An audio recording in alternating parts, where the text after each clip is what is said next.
Our next speaker will be Joanna McClure.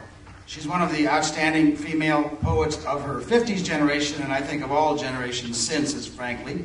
The generation that revolted against the rigidity of the Mark McCarthy era. The Poetry Project newsletter has described her poetry as reminiscent of slender harpsichord music. McClure has received wide acclaim for her extended love poem, described as one of the most politely erotic love poems ever written. She also has published a book called Hard Edge and Wolf Eyes, which inspired an instrumental composition of the same title by composer Paul Winters. She's recently, in the last few years, been giving a lot of readings of her work publicly. She just gave one at Sweetwater 2 nights ago to great acclaim. And her collected poems, which is a marvelous, and quite large volume called Catching Light, is about to be published in a few months by North Atlantic Books in Berkeley. So please welcome Joanna McClure.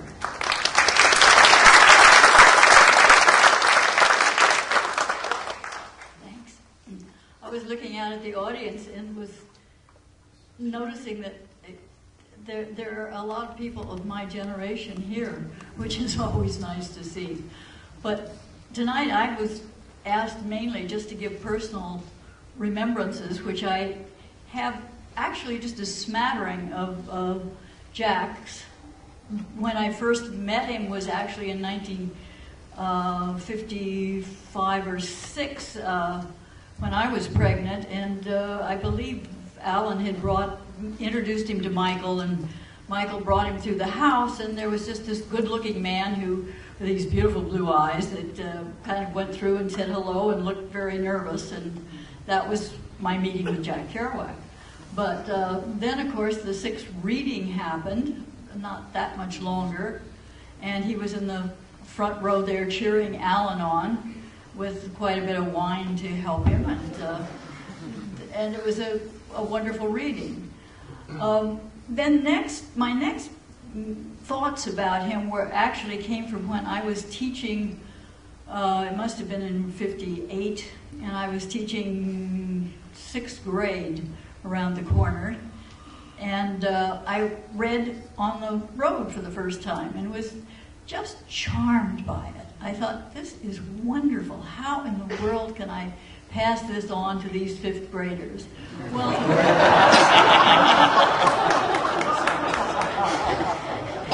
as you can imagine, I never could figure that out. I barely could figure out how to teach 5th graders, much more, or 6th graders, much more, get that into the mix. But I remember sitting at home one night when I was reading it, and I was sniffing a little heroin. I didn't like drugs, but I always had to try them all in case I was going to miss something.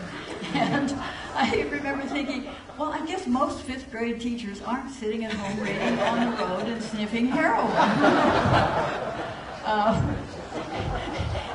It was exciting, and I loved the book. And I went on. I read, actually, it was his one about his brother that you mentioned, Visions of Cody, that touched me deeply when I read it afterwards. And it was the time that Alan brought around Burroughs' book, Naked Lunch. And I had been, when my daughter was very young, working part-time in a hospital as a desk secretary. And so I was familiar with the hospital, and Burroughs' book, the manuscript for Naked Lunch, was, I thought, very funny and very charming. And I remember thinking, oh, I don't know why City Lights didn't publish it, but they didn't. And so all this new work coming out, well, it was the reason that I was here in San Francisco with Michael, was because that's where the exciting things were happening, and all the new ideas were happening. And so Kerouac was very much part of this. The next time I think that I actually had much to do with him was down, and it was very little, was in Big Sur, and I think he writes about that in his book, when Jane and I and Michael, looking very romantic with I think we had our falcon with us then, and Jane was a beautiful toddler with blonde hair, and I remember one line that he says, that the little girl had come up and brought him a flower, and he suspiciously thought maybe her parents had told her to. Well, she never did anything we told her to, so it was absolutely just, I don't know where she thought of it, but he was there living and listening, and I thought later reading his poetry, listening to, what was that called, about, because it's about, Sounds of the Sea. Sounds of the Sea. I thought, hey, that ear is just amazing that he has, because that Sounds of the Sea was there, and he was absorbing it all. Nervous, a little nervous in the baths down at Big Sur, because he wasn't sure who else had been there first and what was in it. So I think he didn't really join us, but and he was drinking, I think, pretty heavily by then too. And that was the last time I saw him. But his work was part of what was here in the middle of everything that was turning things over. And I forgot one other thing. They had a marathon reading in Petaluma, California, On the Road, and asked me to do some of the reading for it. So I was delighted. I went over just at random for an hour.